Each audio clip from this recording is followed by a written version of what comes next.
I find it recorded in my notebook that it was a bleak and windy day towards the end of March in the year 1892. Holmes had received a telegram while we sat at our lunch, and he had scribbled a reply. He made no remark, but the matter remained in his thoughts, for he stood in front of the fire afterwards with a thoughtful face, smoking his pipe and casting an occasional glance at the message. Suddenly he turned upon me with a mischievous twinkle in his eyes. "I suppose, Watson, we must look upon you as a man of letters," said he. "How do you define the word grotesque?" "Strange, remarkable," I suggested. He shook his head at my definition. "There is surely something more than that," said he.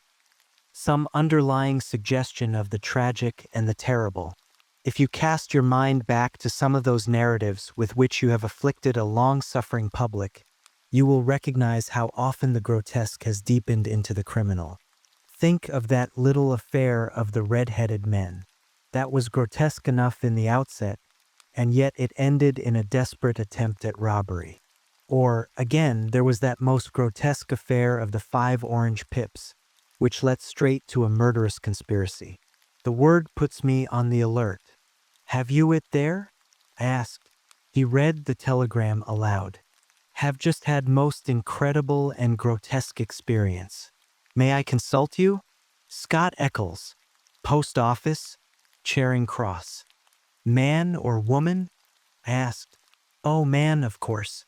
No woman would ever send a reply-paid telegram. She would have come. Will you see him? My dear Watson, you know how bored I have been since we locked up Colonel Carruthers. My mind is like a racing engine, tearing itself to pieces because it is not connected up with the work for which it was built. Life is commonplace. The papers are sterile.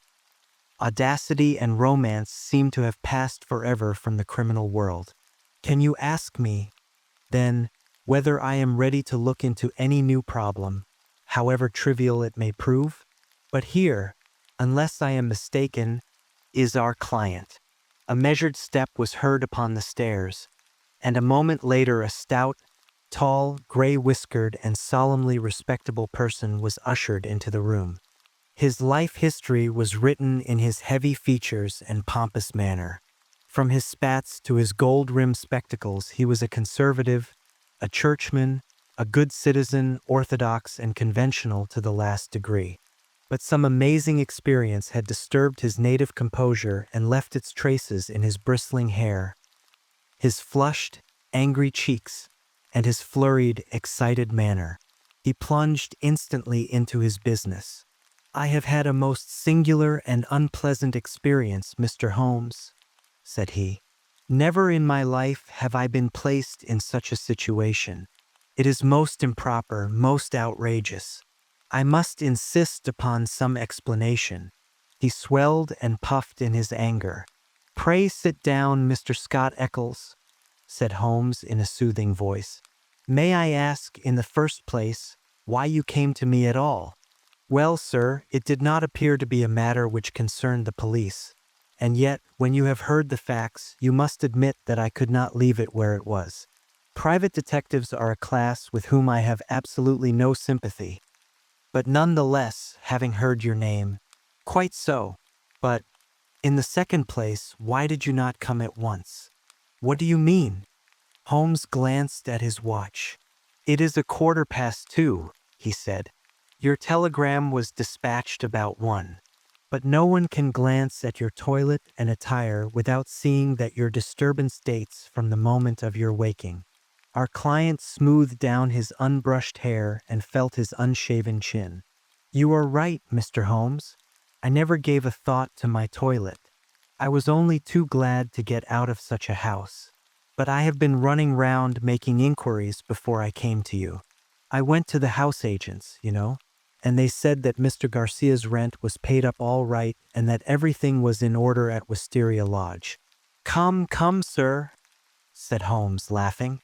"You are like my friend, Dr. Watson, who has a bad habit of telling his stories wrong end foremost. Please arrange your thoughts and let me know, in their due sequence, exactly what those events are which have sent you out unbrushed and unkempt. with dress boots and waistcoat buttoned awry, in search of advice and assistance. Our client looked down with a rueful face at his own unconventional appearance. "I'm sure it must look very bad, Mr. Holmes, and I am not aware that in my whole life such a thing has ever happened before, but will tell you the whole queer business, and when I have done so you will admit, I am sure, that there has been enough to excuse me." But his narrative was nipped in the bud. There was a bustle outside, and Mrs. Hudson opened the door to usher in two robust and official-looking individuals, one of whom was well known to us as Inspector Gregson of Scotland Yard, an energetic, gallant, and, within his limitations, a capable officer. He shook hands with Holmes and introduced his comrade as Inspector Baines, of the Surrey Constabulary. "We are hunting together, Mr. Holmes, and our trail lay in this direction." He turned his bulldog eyes upon our visitor. "Are you Mr. John Scott Eccles of Popham House, Lee?" "I am. We have been following you about all the morning." "You traced him through the telegram, no doubt," said Holmes. "Exactly, Mr. Holmes. We picked up the scent at Charing Cross Post Office and came on here." "But why do you follow me? What do you want?" "We wish a statement, Mr. Scott Eccles, as to the events which led up to the death last night of Mr. Aloysius Garcia of Wisteria Lodge near Esher." Our client had sat up with staring eyes and every tinge of color struck from his astonished face. "Dead? Did you say he was dead?" "Yes, sir, he is dead." "But how?" "An accident. Murder, if ever there was one upon earth." "Good God! This is awful. You don't mean that I am suspected?" "A letter of yours was found in the dead man's pocket, and we know by it that you had planned to pass last night at his house." "So I did." "Oh, you did you?" Out came the official notebook. "Wait a bit, Gregson," said Sherlock Holmes. "All you desire is a plain statement, is it not? And it is my duty to warn Mr. Scott Eccles that it may be used against him. Mr. Eccles was going to tell us about it when you entered the room. I think, Watson, a brandy and soda would do him no harm. Now, sir, I suggest that you take no notice of this addition to your audience, and that you proceed with your narrative exactly as you would have done had you never been interrupted." Our visitor had gulped off the brandy, and the color had returned to his face. With a dubious glance at the inspector's notebook, he plunged at once into his extraordinary statement. "I am a bachelor," said he, "and being of a sociable turn, I cultivate a large number of friends. Among these are the family of a retired brewer called Melville, living at Albemarle Mansion, Kensington. It was at his table that I met some weeks ago a young fellow named Garcia. He was, I understood, of Spanish descent and connected in some way with the embassy. He spoke perfect English, was pleasing in his manners, and as good-looking a man as ever I saw in my life. In some way we struck up quite a friendship, this young fellow and I. He seemed to take a fancy to me from the first, and within 2 days of our meeting he came to see me at Lee. One thing led to another, and it ended in his inviting me out to spend a few days at his house, Wisteria Lodge, between Esher and Oxshott. Yesterday evening I went to Esher to fulfill this engagement. He had described his household to me before I went there. He lived with a faithful servant, a countryman of his own, who looked after all his needs. This fellow could speak English and did his housekeeping for him. Then there was a wonderful cook, he said, a half-breed whom he had picked up in his travels, who could serve an excellent dinner. I remember that he remarked what a queer household it was to find in the heart of Surrey, and that I agreed with him, though it has proved a good deal queerer than I thought. I drove to the place, about 2 miles on the south side of Esher. The house was a fair-sized one, standing back from the road, with a curving drive which was banked with high evergreen shrubs. It was an old, tumble-down building in a crazy state of disrepair. When the trap pulled up on the grass-grown drive in front of the blotched and weather-stained door, I had doubts as to my wisdom in visiting a man whom I knew so slightly. He opened the door himself, however, and greeted me with a great show of cordiality. I was handed over to the manservant, a melancholy, swarthy individual, who led the way, my bag in his hand, to my bedroom. The whole place was depressing. Our dinner was tete-a-tete, and though my host did his best to be entertaining, his thoughts seemed to continually wander, and he talked so vaguely and wildly that I could hardly understand him. He continually drummed his fingers on the table, gnawed his nails, and gave other signs of nervous impatience.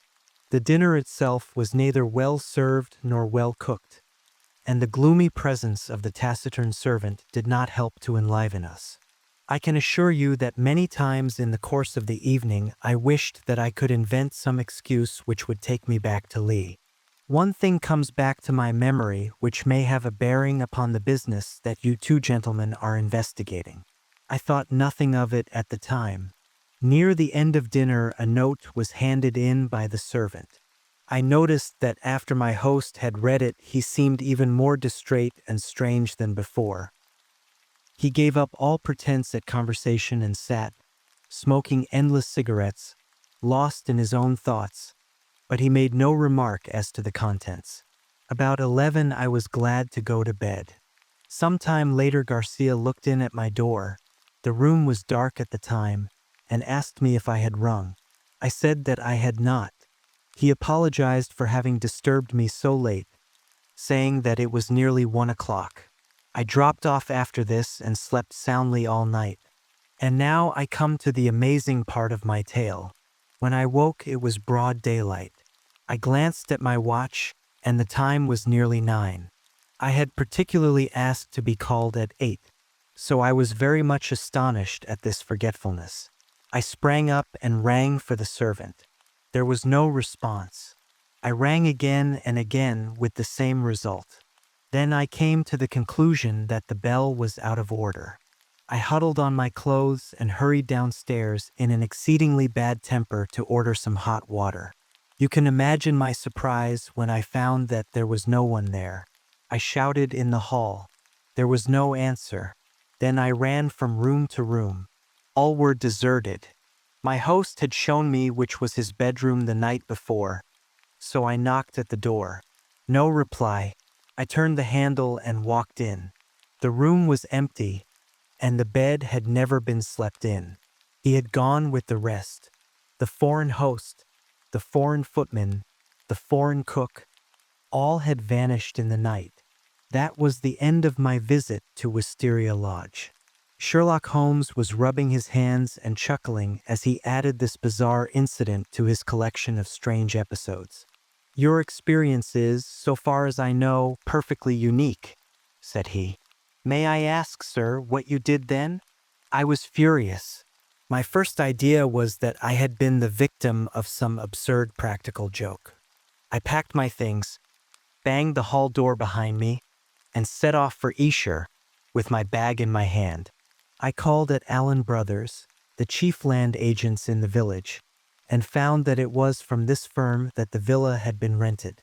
It struck me that the whole proceeding could hardly be for the purpose of making a fool of me, and that the main object must be to get out of the rent. It is late in March, so quarter day is at hand. But this theory would not work. The agent was obliged to me for my warning, but told me that the rent had been paid in advance. Then I made my way to town and called at the Spanish embassy. The man was unknown there.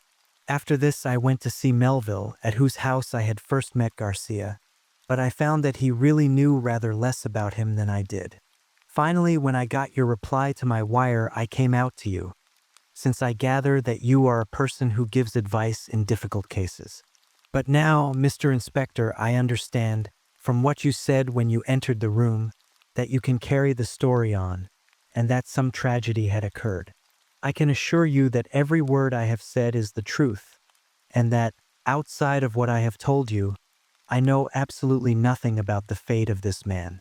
My only desire is to help the law in every possible way. I am sure of it, Mr. Scott Eccles. I am sure of it, said Inspector Gregson in a very amiable tone. "I am bound to say that everything which you have said agrees very closely with the facts as they have come to our notice. For example, there was that note which arrived during dinner. Did you chance to observe what became of it?" "Yes, I did. Garcia rolled it up and threw it into the fire."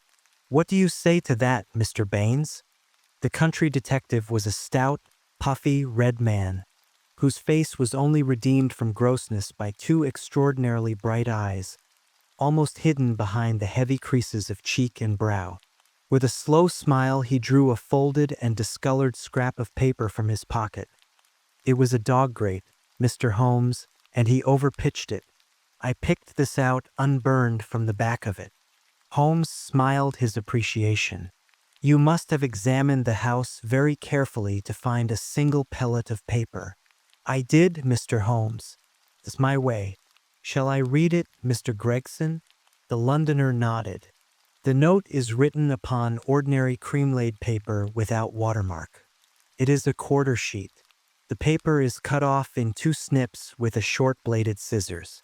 It has been folded over 3 times and sealed with purple wax, put on hurriedly and pressed down with some flat oval object.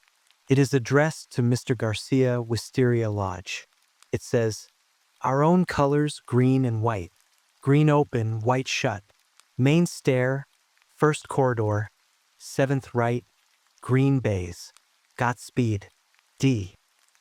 It is a woman's writing, done with a sharp-pointed pen, but the address is either done with another pen or by someone else.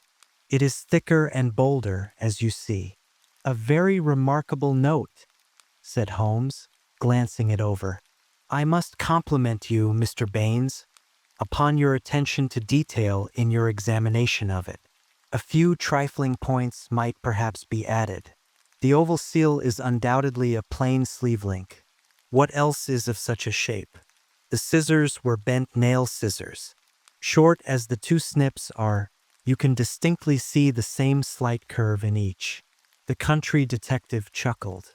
"I thought I had squeezed all the juice out of it, but I see there was a little over," he said. "I'm bound to say that I make nothing of the note except that there was something on hand, and that a woman, as usual, was at the bottom of it." Mr. Scott Eccles had fidgeted in his seat during this conversation. "I am glad you found the note, since it corroborates my story," said he. "But I beg to point out that I have not yet heard what has happened to Mr. Garcia, nor what has become of his household." "As to Garcia," said Gregson, "that is easily answered. He was found dead this morning upon Oxshott Common, nearly a mile from his home. His head had been smashed to pulp by heavy blows of a sandbag or some such instrument, which had crushed rather than wounded. It is a lonely corner, and there is no house within a quarter of a mile of the spot. He had apparently been struck down first from behind, but his assailant had gone on beating him long after he was dead. It was a most furious assault. There are no footsteps nor any clue to the criminals. Robbed? No, there was no attempt at robbery. This is very painful and terrible," said Mr. Scott Eccles in a querulous voice. "But it is really uncommonly hard on me. I had nothing to do with my host going off upon a nocturnal excursion and meeting so sad an end. How do I come to be mixed up with the case?" "Very simply, sir," Inspector Baines answered. "The only document found in the pocket of the deceased was a letter from you saying that you would be with him on the night of his death. It was the envelope of this letter which gave us the dead man's name and address. It was after 9 this morning when we reached his house and found neither you nor anyone else inside it. I wired to Mr. Gregson to run you down in London while I examined Wisteria Lodge. Then I came into town, joined Mr. Gregson, and here we are." "I think now," said Gregson, rising, "we had best put this matter into an official shape. You will come round with us to the station, Mr. Scott Eccles, and let us have your statement in writing." "Certainly I will come at once, but I retain your services, Mr. Holmes." I desire you to spare no expense and no pains to get at the truth." My friend turned to the country inspector. "I suppose that you have no objection to my collaborating with you, Mr. Baines?" "Highly honored, sir, I am sure. You appear to have been very prompt and businesslike in all that you have done. Was there any clue, may I ask, as to the exact hour that the man met his death?" "He had been there since 1 o'clock. There was rain about that time, and his death had certainly been before the rain." "But that is perfectly impossible, Mr. Baines," cried our client. "His voice is unmistakable. I could swear to it that it was he who addressed me in my bedroom at that very hour." "Remarkable, but by no means impossible," said Holmes, smiling. "You have a clue?" asked Gregson. "On the face of it, the case is not a very complex one, though it certainly presents some novel and interesting features. A further knowledge of facts is necessary before I would venture to give a final and definite opinion. By the way, Mr. Baines, did you find anything remarkable besides this note in your examination of the house?" The detective looked at my friend in a singular way. "There were," said he, "one or two very remarkable things. Perhaps when I have finished at the police station you would care to come out and give me your opinion of them." "Am entirely at your service," said Sherlock Holmes, ringing the bell. "You will show these gentlemen out, Mrs. Hudson, and kindly send the boy with this telegram. He is to pay a 5-shilling reply." We sat for some time in silence after our visitors had left. Holmes smoked hard, with his brows drawn down over his keen eyes, and his head thrust forward in the eager way characteristic of the man. "Well, Watson," he asked, turning suddenly upon me, "what do you make of it? I can make nothing of this mystification of Scott Ecclesiastes. But the crime? Well, taken with the disappearance of the man's companions, I should say that they were in some way concerned in the murder and had fled from justice. That is certainly a possible point of view. On the face of it, you must admit, however, that it is very strange that his 2 servants should have been in a conspiracy against him and should have attacked him on the one night when he had a guest. They had him alone at their mercy every other night in the week. Then why did they fly? Quite so. Why did they fly? There is a big fact. Another big fact is the remarkable experience of our client, Scott Ecclesiastes. Now, my dear Watson, is it beyond the limits of human ingenuity to furnish an explanation which would cover both of these big facts? If it were one which would also admit of the mysterious note with its very curious phraseology, why, then it would be worth accepting as a temporary hypothesis. If the fresh facts which come to our knowledge all fit themselves into the scheme, then our hypothesis may gradually become a solution. But what is our hypothesis? Holmes leaned back in his chair with half-closed eyes. "You must admit, my dear Watson, that the idea of a joke is impossible. There were grave events afoot, as the sequel showed, and the coaxing of Scott Eccles to Wisteria Lodge had some connection with them. But what possible connection? Let us take it link by link. There is, on the face of it, something unnatural about this strange and sudden friendship between the young Spaniard and Scott Ecclesiastes. It was the former who forced the pace. He called upon Eccles at the other end of London on the very day after he first met him, and he kept in close touch with him until he got him down to Esher. Now, what did he want with Eccles? What could Eccles supply? I see no charm in the man. He is not particularly intelligent, not a man likely to be congenial to a quick-witted Latin. Why, then, was he picked out from all the other people whom Garcia met as particularly suited to his purpose? Has he any one outstanding quality? I say that he has. He is the very type of conventional British respectability, and the very man as a witness to impress another Briton. You saw yourself how neither of the inspectors dreamed of questioning his statement, extraordinary as it was. But what was he to witness?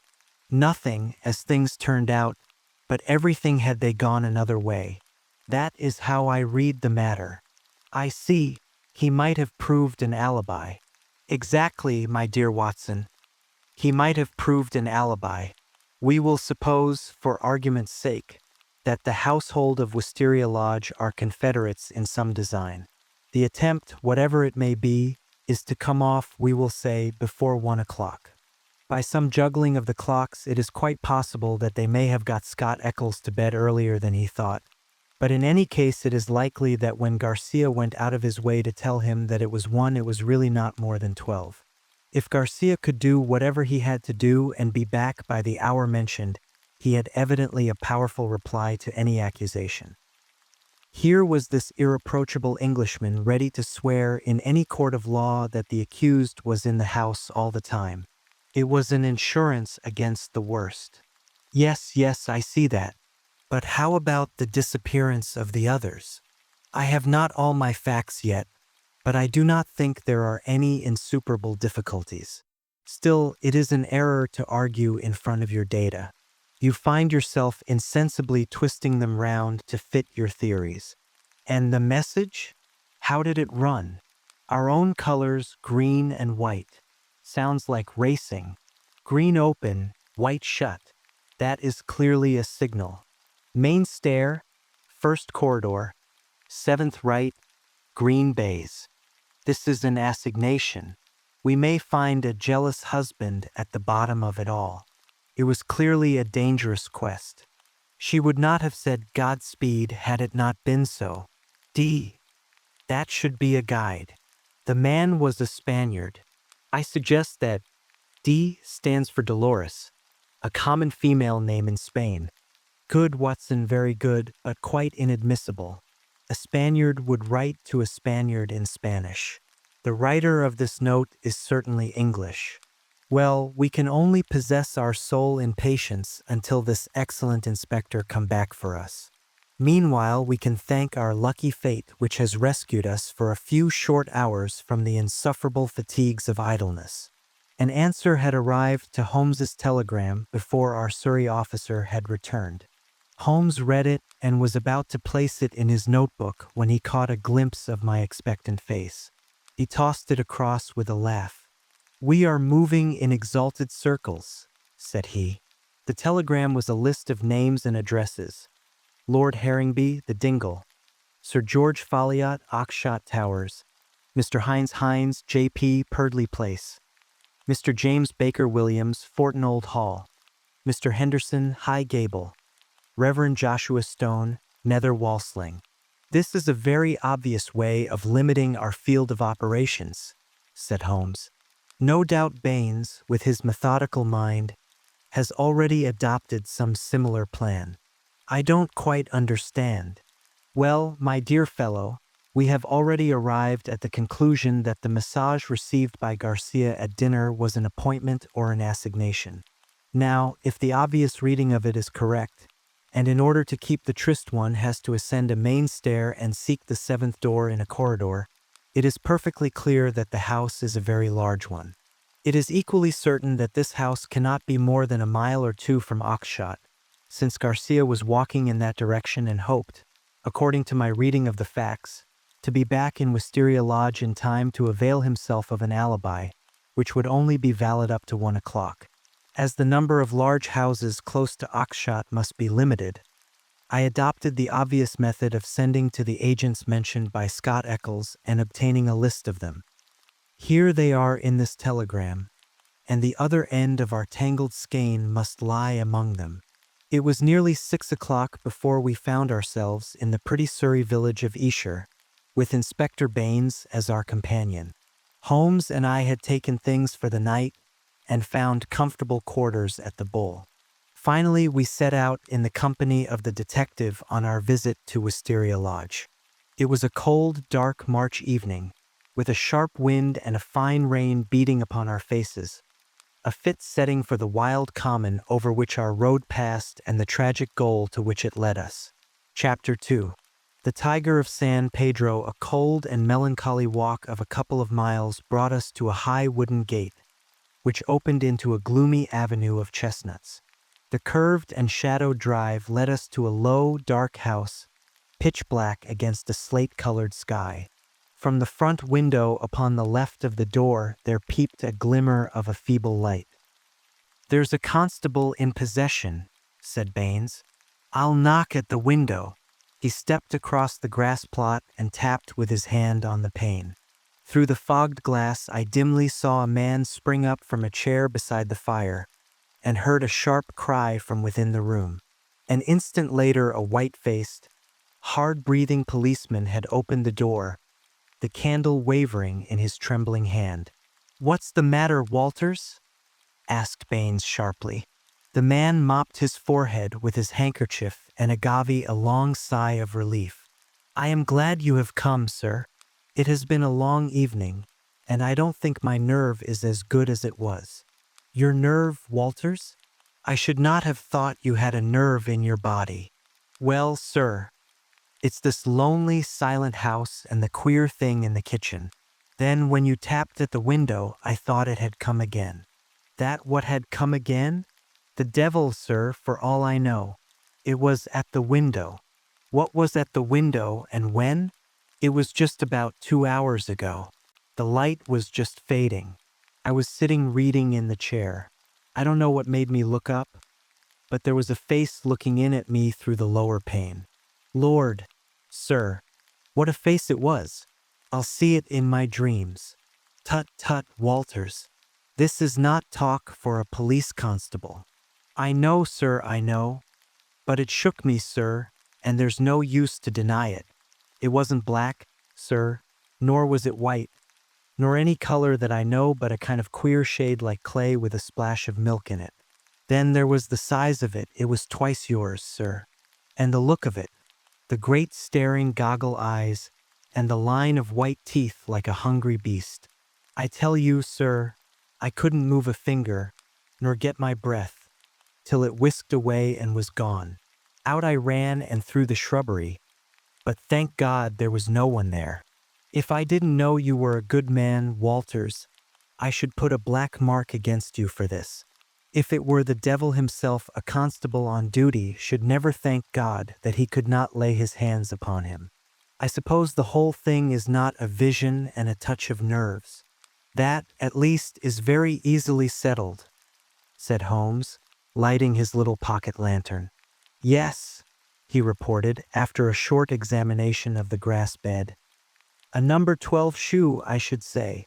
If he was all on the same scale as his foot, he must certainly have been a giant." "What became of him?" "He seems to have broken through the shrubbery and made for the road."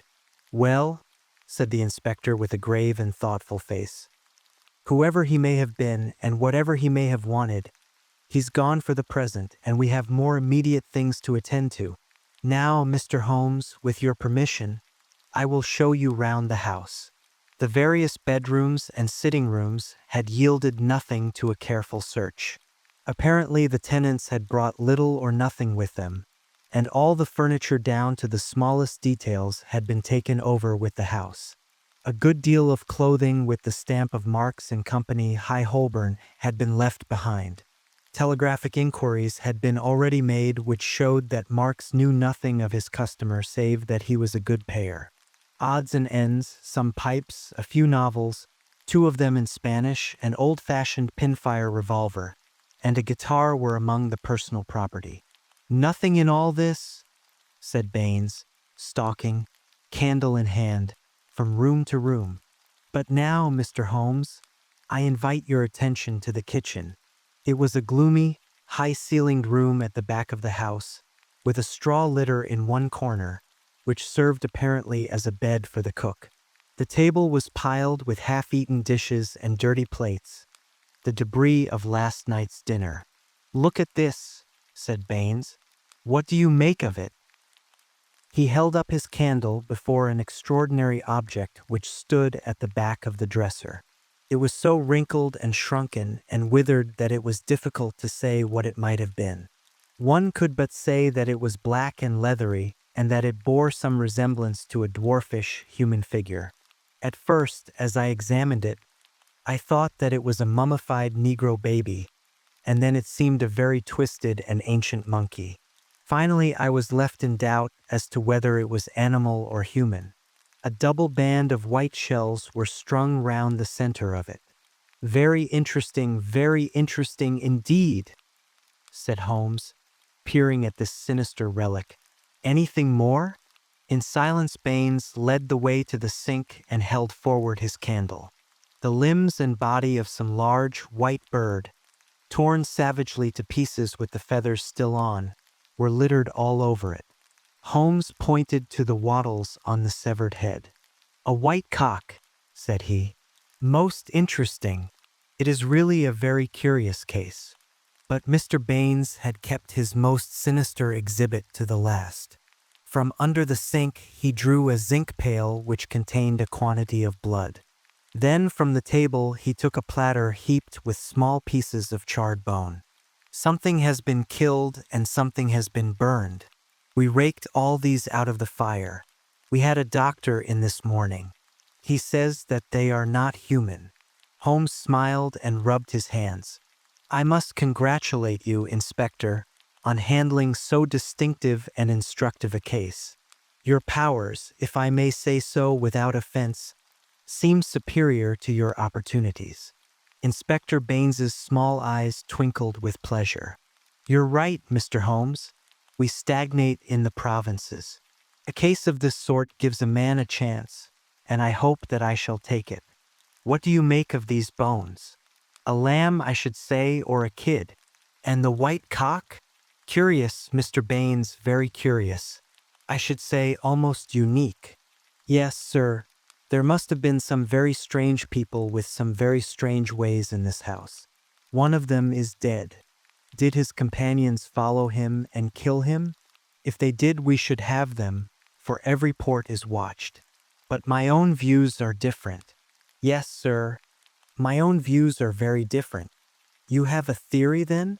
And I'll work it myself, Mr. Holmes. It's only due to my own credit to do so. Your name is made, but I have still to make mine.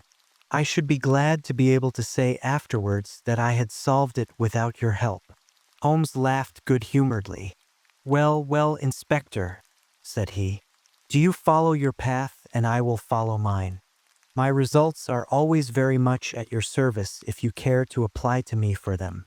I think that I have seen all that I wish in this house, and that my time may be more profitably employed elsewhere. Au revoir and good luck. I could tell by numerous subtle signs, which might have been lost upon anyone but myself, that Holmes was on a hot scent.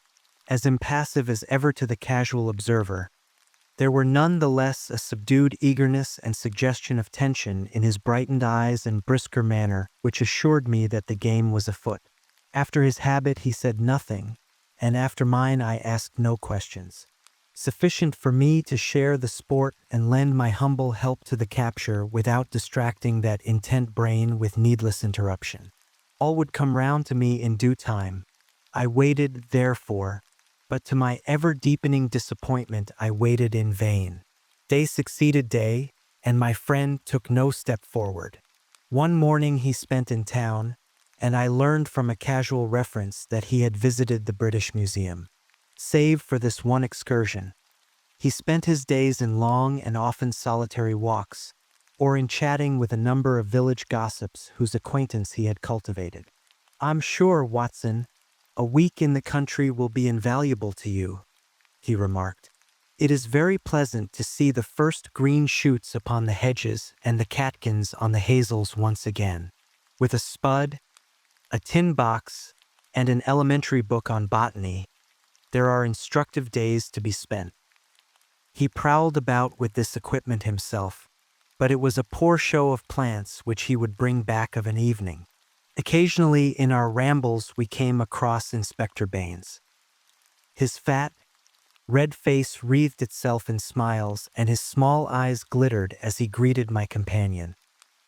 He said little about the case, but from that little we gathered that he also was not dissatisfied at the course of events. I must admit, however, that I was somewhat surprised when, some 5 days after the crime, I opened my morning paper to find in large letters, The Oxshott mystery a solution arrest of supposed assassin Holmes sprang in his chair as if he had been stung when I read the headlines.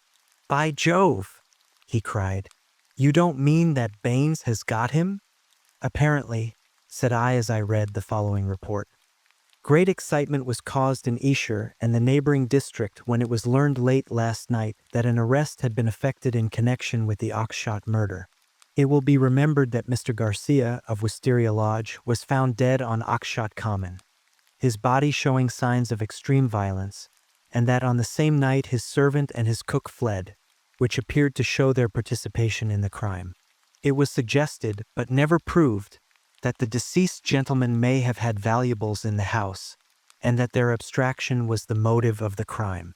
Every effort was made by Inspector Baines, who has the case in hand, to ascertain the hiding place of the fugitives, and he had good reason to believe that they had not gone far but were lurking in some retreat which had been already prepared. It was certain from the first, however, that they would eventually be detected, as the cook, from the evidence of one or two tradespeople who have caught a glimpse of him through the window, was a man of most remarkable appearance, being a huge and hideous mulatto, with yellowish features of a pronounced negroid type. This man has been seen since the crime, for he was detected and pursued by Constable Walters on the same evening, when he had the audacity to revisit Wisteria Lodge. Inspector Baines, considering that such a visit must have some purpose in view and was likely, therefore, to be repeated, abandoned the house but left an ambuscade in the shrubbery. The man walked into the trap and was captured last night after a struggle in which Constable Downing was badly bitten by the savage. We understand that when the prison is brought before the magistrates a remand will be applied for by the police, and that great developments are hoped from his capture. "Really, we must see Baines at once," cried Holmes, picking up his hat. "We will just catch him before he starts."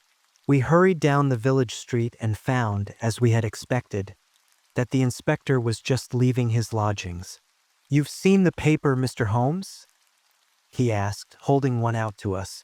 "Yes, Baines, I've seen it. Pray don't think it a liberty if I give you a word of friendly warning." "Of warning, Mr. Holmes? I have looked into this case with some care, and I am not convinced that you are on the right lines. I don't want you to commit yourself too far unless you are sure." "You're very kind, Mr. Holmes. I assure you I speak for your good." It seemed to me that something like a wink quivered for an instant over one of Mr. Baines's tiny eyes. "We agreed to work on our own lines, Mr. Holmes. That's what I am doing." "Oh, very good," said Holmes. "Don't blame me." "No, sir. I believe you mean well by me. But we all have our own systems, Mr. Holmes. You have yours, and maybe I have mine. Let us say no more about it. You're welcome always to my news. This fellow is a perfect savage, as strong as a cart horse and as fierce as the devil. He chewed Downing's thumb nearly off before they could master him. He hardly speaks a word of English, and we can get nothing out of him but grunts." "And you think you have evidence that he murdered his late master?" "I didn't say so, Mr. Holmes. I didn't say so. We all have our little ways. You try yours and I will try mine. That's the agreement." Holmes shrugged his shoulders as we walked away together. "I can't make the man out. He seems to be riding for a fall. Well, as he says, we must each try our own way and see what comes of it. But there's something in Inspector Baines which I can't quite understand." "Just sit down in that chair, Watson," said Sherlock Holmes when we had returned to our apartment at the Bull. "I want to put you in touch with the situation, as I may need your help tonight. Let me show you the evolution of this case so far as I have been able to follow it. Simple as it has been in its leading features, it has none the less presented surprising difficulties in the way of an arrest. There are gaps in that direction which we have still to fill. We will go back to the note which was handed in to Garcia upon the evening of his death. We may put aside this idea of Baines's that Garcia's servants were concerned in the matter. The proof of this lies in the fact that it was he who had arranged for the presence of Scott Eccles. which could only have been done for the purpose of an alibi. It was Garcia, then, who had an enterprise, and apparently a criminal enterprise, in hand that night in the course of which he met his death. I say criminal because only a man with a criminal enterprise desires to establish an alibi. Who, then, is most likely to have taken his life? Surely the person against whom the criminal enterprise was directed. So far it seems to me that we are on safe ground. We can now see a reason for the disappearance of Garcia's household. They were all confederates in the same unknown crime. If it came off when Garcia returned, any possible suspicion would be warded off by the Englishman's evidence, and all would be well. But the attempt was a dangerous one, and if Garcia did not return by a certain hour, it was probable that his own life had been sacrificed. It had been arranged, therefore, that in such a case his two subordinates were to make for some prearranged spot where they could escape investigation and be in a position afterwards to renew their attempt. That would fully explain the facts, would it not? The whole inexplicable tangle seemed to straighten out before me. I wondered, as I always did, how it had not been obvious to me before. But why should one servant return? We can imagine that in the confusion of flight something precious, something which he could not bear to part with, had been left behind. That would explain his persistence, would it not? Well, what is the next step? The next step is the note received by Garcia at the dinner. It indicates a confederate at the other end. Now, where was the other end? I have already shown you that it could only lie in some large house, and that the number of large houses is limited. My first days in this village were devoted to a series of walks in which, in the intervals of my botanical researches, I made a reconnaissance of all the large houses and an examination of the family history of the occupants. One house, and only one, riveted my attention. It is the famous old Jacobean Grange of High Gable, 1 mile on the farther side of Oxshott, and less than half a mile from the scene of the tragedy. The other mansions belong to prosaic and respectable people who live far aloof from romance. But Mr. Henderson of High Gable was by all accounts a curious man to whom curious adventures might befall. I concentrated my attention, therefore, upon him and his household. A singular set of people, Watson, the man himself the most singular of them all. I managed to see him on a plausible pretext, but I seemed to read in his dark, deep-set, brooding eyes that he was perfectly aware of my true business. He is a man of 50, strong, active, with iron-gray hair, great bunched black eyebrows, the step of a deer and the air of an emperor. A fierce, masterful man, with a red-hot spirit behind his parchment face. He is either a foreigner or has lived long in the tropics, for he is yellow and sapless, but tough as whipcord. His friend and secretary, Mr. Lucas, is undoubtedly a foreigner, chocolate brown, wily, suave, and cat-like, with a poisonous gentleness of speech. You see, Watson, we have come already upon 2 sets of foreigners, one at Wisteria Lodge and one at High Gable, so our gaps are beginning to close. These 2 men, close and confidential friends, are the center of the household. But there is one other person who, for our immediate purpose, may be even more important. Henderson has 2 children, girls of 11 and 13. Their governess is a Miss Burnett, an Englishwoman of 40 or thereabouts. There is also one confidential manservant. This little group forms the real family, for their travel about together, and Henderson is a great traveler, always on the move. It is only within the last weeks that he has returned, after a year's absence, to High Gable. I may add that he is enormously rich, and whatever his whims may be, he can very easily satisfy them. For the rest, his house is full of butlers, footmen, maidservants, and the usual overfed, underworked staff of a large English country house. So much I learned partly from village gossip and partly from my own observation.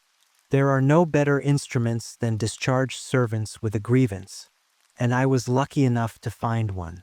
I call it luck, but it would not have come my way had I not been looking out for it. As Baines remarks, we all have our systems. It was my system which enabled me to find John Warner, late gardener of High Gable, sacked in a moment of temper by his imperious employer.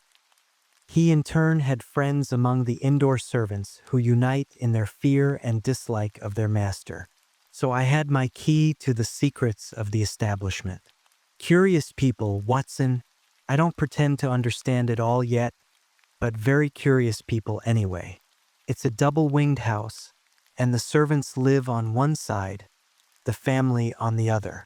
There's no link between the two save for Henderson's own servant, who serves the family's meals. Everything is carried to a certain door, which forms the one connection. Governess and children hardly go out at all, except into the garden. Henderson never by any chance walks alone. His dark secretary is like his shadow. The gossip among the servants is that their master is terribly afraid of something. Sold his soul to the devil in exchange for money, says Warner, and expects his creditor to come up and claim his own. Where they came from or who they are, nobody has an idea. They are very violent. Twice Henderson has lashed at folk with his dog whip, and only his long purse and heavy compensation have kept him out of the courts. Well, now, Watson, let us judge the situation by this new information. We may take it that the letter came out of this strange household and was an invitation to Garcia to carry out some attempt which had already been planned.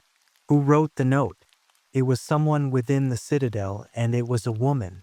Who then but Miss Burnett, the governess? All our reasoning seems to point that way. At any rate, we may take it as a hypothesis and see what consequences it would entail. I may add that Miss Burnett's age and character make it certain that my first idea that there might be a love interest in our story is out of the question. If she wrote the note, she was presumably the friend and confederate of Garcia. What, then, might she be expected to do if she heard of his death? If he met it in some nefarious enterprise, her lips might be sealed.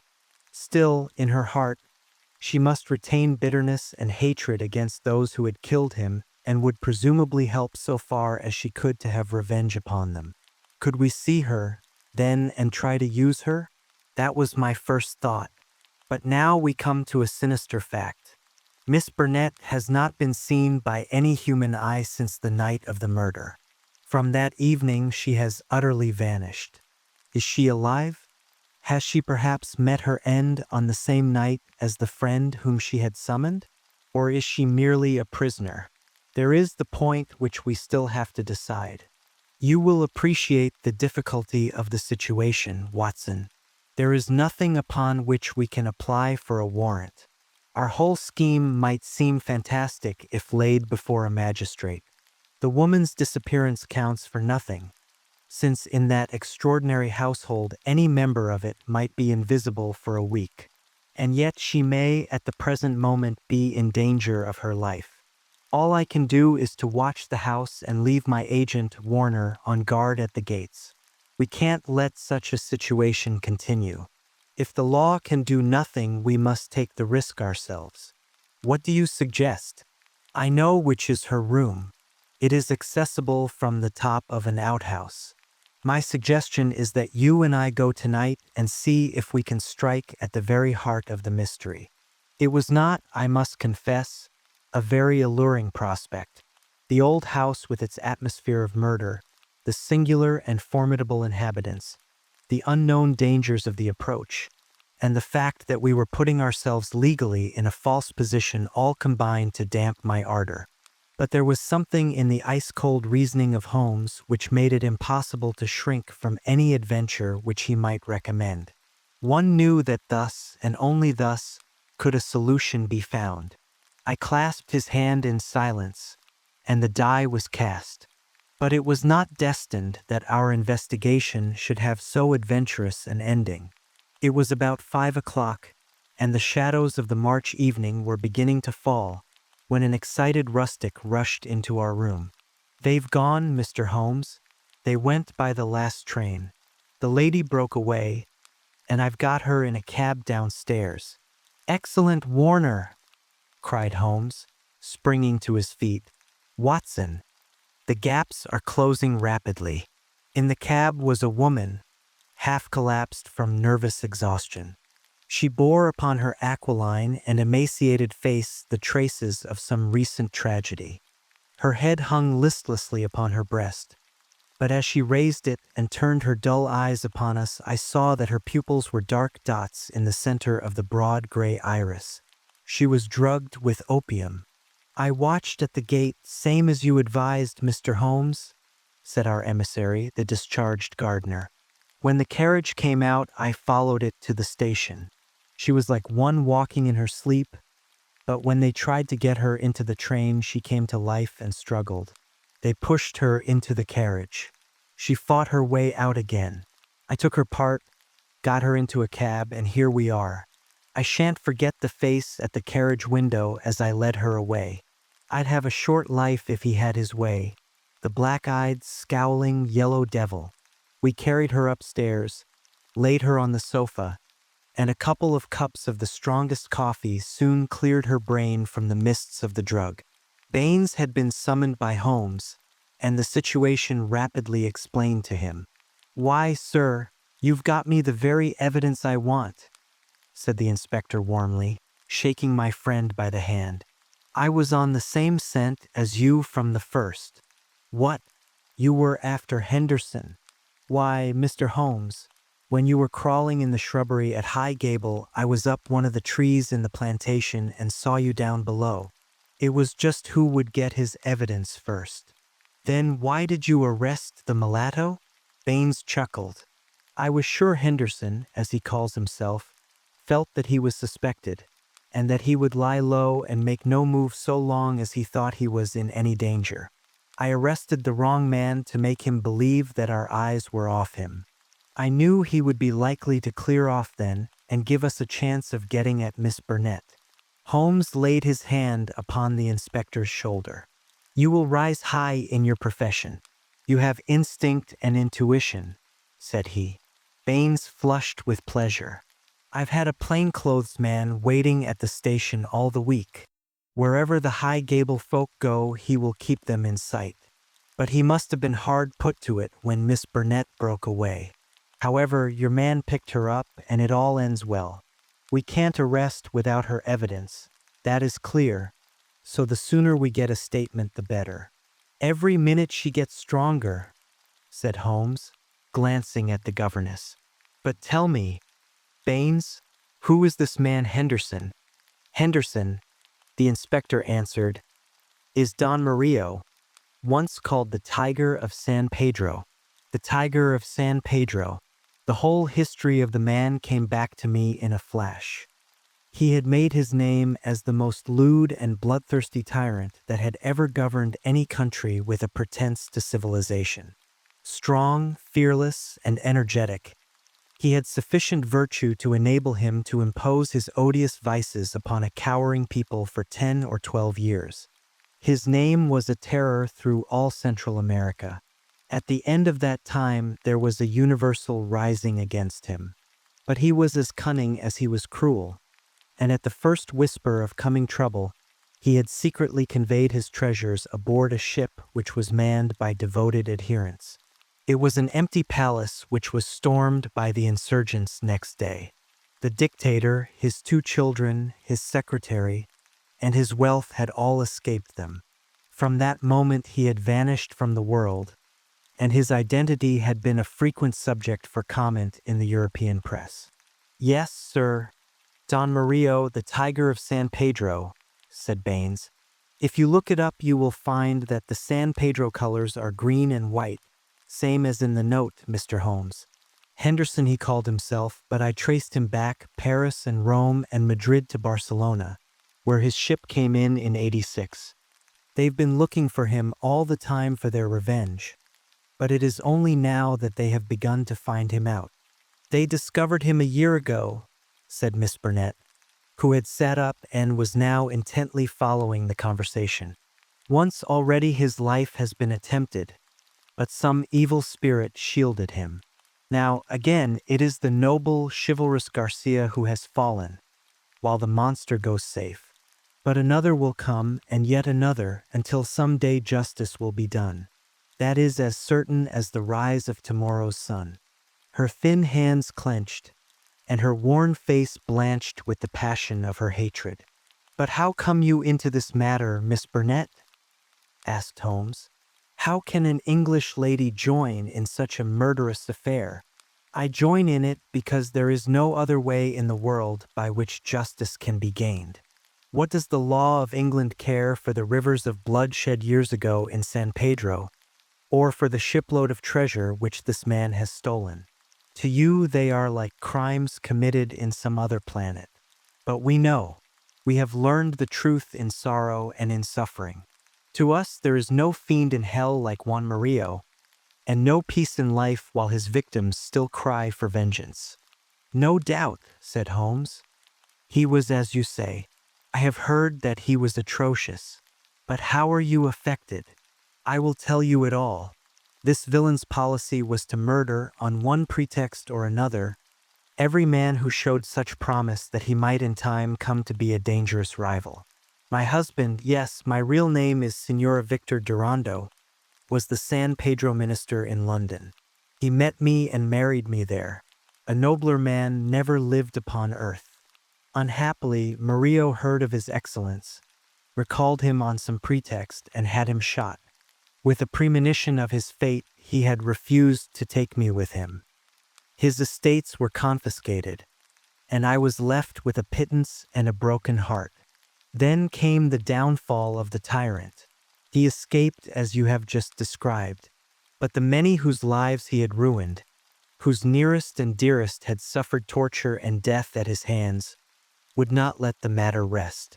They banded themselves into a society which should never be dissolved until the work was done. It was my part, after we had discovered in the transformed Henderson the fallen despot, to attach myself to his household and keep the others in touch with his movements. This I was able to do by securing the position of governess in his family. He little knew that the woman who faced him at every meal was the woman whose husband he had hurried at an hour's notice into eternity. I smiled on him, did my duty to his children, and bided my time. An attempt was made in Paris and failed. We zigzagged swiftly here and there over Europe to throw off the pursuers and finally returned to this house, which he had taken upon his first arrival in England. But here also the ministers of justice were waiting. Knowing that he would return there, Garcia, who is the son of the former highest dignitary in San Pedro, was waiting with two trusty companions of humble station. All three fired with the same reasons for revenge. He could do little during the day, for Murillo took every precaution and never went out save with his satellite Lucas, or Lopez as he was known in the days of his greatness. At night, however, he slept alone, and the avenger might find him. On a certain evening, which had been prearranged, I sent my friend final instructions, for the man was forever on the alert and continually changed his room. I was to see that the doors were open and the signal of a green or white light in a window which faced the drive was to give notice if all was safe or if the attempt had better be postponed. But everything went wrong with us. In some way I had excited the suspicion of Lopez, the secretary. He crept up behind me and sprang upon me just as I had finished the note. He and his master dragged me to my room and held judgment upon me as a convicted traitress. Then and there they would have plunged their knives into me could they have seen how to escape the consequences of the deed. Finally, after much debate, they concluded that my murder was too dangerous. But they determined to get rid forever of Garcia.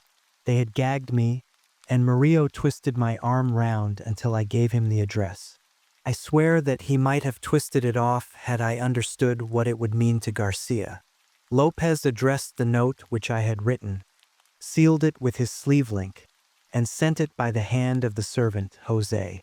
How they murdered him I do not know, save that it was Murillo's hand who struck him down, for Lopez had remained to guard me. I believe he must have waited among the gorse bushes through which the path winds and struck him down as he passed. At first they were of a mind to let him enter the house and to kill him as a detected burglar. but they argued that if they were mixed up in an inquiry, their own identity would at once be publicly disclosed and they would be open to further attacks. With the death of Garcia, the pursuit might cease, since such a death might frighten others from the task. All would now have been well for them had it not been for my knowledge of what they had done. I have no doubt that there were times when my life hung in the balance. I was confined to my room, terrorized by the most horrible threats, cruelly ill-used to break my spirit. See the stab on my shoulder and the bruises from end to end of my arms, and a gag was thrust into my mouth on the one occasion when I tried to call from the window. For 5 days this cruel imprisonment continued, with hardly enough food to hold body and soul together. This afternoon a good lunch was brought me, but the moment after I took it I knew that I had been drugged. In a sort of dream I remember being half led, half carried to the carriage. In the same state I was conveyed to the train. Only then, when the wheels were almost moving, did I suddenly realize that my liberty lay in my own hands. I sprang out, they tried to drag me back, and had it not been for the help of this good man, who led me to the cab, I should never have broken away. Now, thank God, I am beyond their power forever. We had all listened intently to this remarkable statement. It was Holmes who broke the silence. "Our difficulties are not over," he remarked, shaking his head. "Our police work ends, but our legal work begins." "Exactly," said I. "A plausible lawyer could make it out as an act of self-defense. There may be 100 crimes in the background, but it is only on this one that they can be tried." "Come, come," said Baines cheerily. "I think better of the law than that. Self-defense is one thing. To entice a man in cold blood with the object of murdering him is another, whatever danger you may fear from him. No, no, we shall all be justified when we see the tenants of High Gable at the next Guildford Assizes. It is a matter of history, however, that a little time was still to elapse before the tiger of San Pedro should meet with his deserts.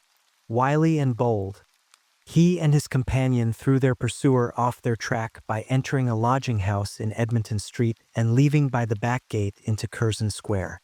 From that day they were seen no more in England. Some 6 months afterwards the Marquis of Montalva and Senior Rully, his secretary, were both murdered in their rooms at the Hotel Escurial at Madrid. The crime was ascribed to nihilism, and the murderers were never arrested. Inspector Baines visited us at Baker Street with a printed description of the dark face of the secretary, and of the masterful features, the magnetic black eyes, and the tufted brows of his master. We could not doubt that justice, if belated, had come at last. "A chaotic case, my dear Watson," said Holmes over an evening pipe. "It will not be possible for you to present in that compact form which is dear to your heart.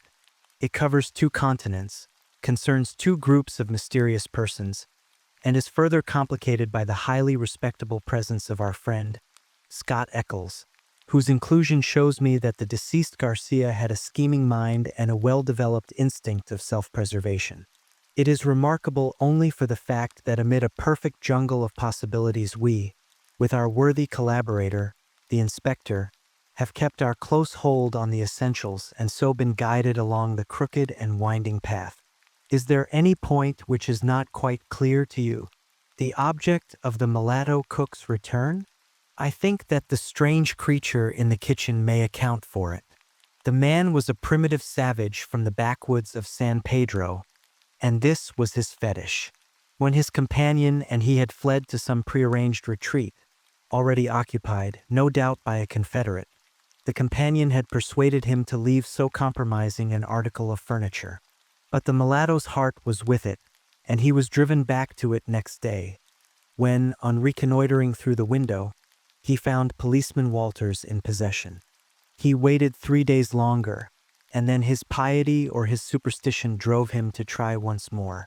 Inspector Baines, who, with his usual astuteness, had minimized the incident before me, had really recognized its importance and had left a trap into which the creature walked. Any other point, Watson? The torn bird. The pail of blood, the charred bones, all the mystery of that weird kitchen. Holmes smiled as he turned up an entry in his notebook. I spent a morning in the British Museum reading up on that and other points. Here is a quotation from Eckermann's Voodooism and the Negroid religions.